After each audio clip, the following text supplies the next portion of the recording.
videodaki millet olarak bu memleket Nerede daha şey?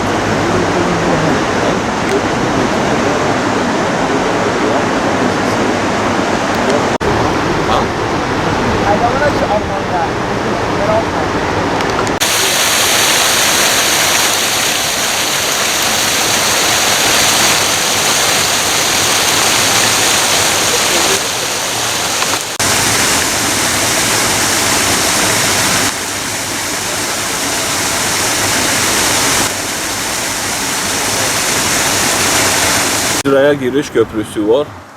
Köprüden Cizre'ye gelen herkesin gözüne ilk çarpan yerler burası başkan. Bir de Burada kışın ortasındayız. Hadi bir de yaz olsa. Görüntü kirliliği.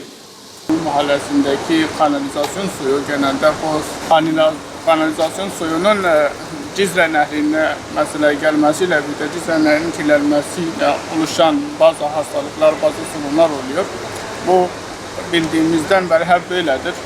Mesela istibadın açık olduğu için millet de onun kokusundan çok rahatsız oluyor. Hani temizliği çok az yapılan bir şey olduğu için bakımlar da yapılmıyor. Aslında bu kanalizasyon suyunun normal Cizre'nin şehir içinde suya girmesi sıkıntılı. Çok şehrin tam ortasında nehre girilmesi sıkıntılı bir şeydir sonuçta. Millet bu sudan mesela şebeke suyu buradan geliyor. Millet bu suyu içiyor. Yani kanalizasyon suyunun döküldüğü yerden aynı suyu millete dağıtıyor gibi bir şey oluyor. Yani bu da büyük sıkıntıdır aslında.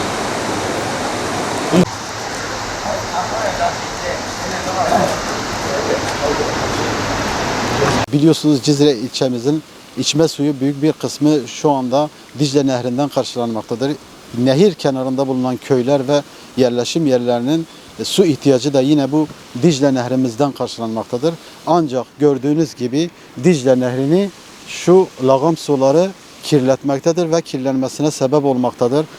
En son hatırlayacağınız gibi en son 2016 yılından sonra Cizre'de gelecek olan 35 yıllık kanalizasyon sorununun çözüme kavuşturacak projeler İller Bankası tarafından ilgili firma, yüklenici firmaya ihale edildi ve yaptırıldı. Bu projenin en büyük amacı Cizre ve etrafında yerleşim birliklerinin lağım suları arıtıldıktan sonra suların Dicle Nehri'ne akıtılacak olmasıydı.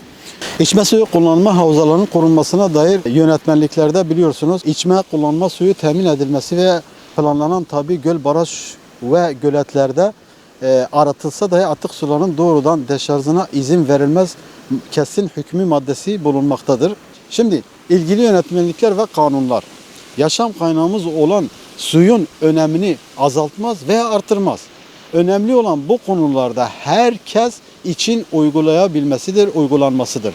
Maalesef birkaç kuruş menfaat için iş makineleriyle nehir yatağını bozuyor, atıklarımızı döküyor, lağım sularıyla içtiğimiz suyu maalesef gördüğünüz gibi bu lağım sularıyla kirletiyoruz. Kanunları çıkarıyorsunuz, niçin uygulamıyorsunuz? Veyahut uygulamıyorsanız niçin kanun çıkarıyorsunuz? Biliyorsunuz devlet kurumları en büyük yaptırım ve caydırma gücüne sahiptir. Devletin kendisini çıkardığı yönetmenliğin 15. maddesine göre Çevre Şehircilik Bakanlığı'nın devlet su işlerini ve valiliği göreve davet ediyoruz. Ülkenin her noktasında bütün su kaynakları bizim için, insan için değerlidir. Maliyeti ne olursa olsun bu sorun mutlaka çözülmelidir. Su bütün canlıların yaşam kaynağıdır. Su insanlığın ortak malıdır. İnsan ve çevrenin korunması zaten maddiyetle ölçülmeyecek kadar da değerlidir.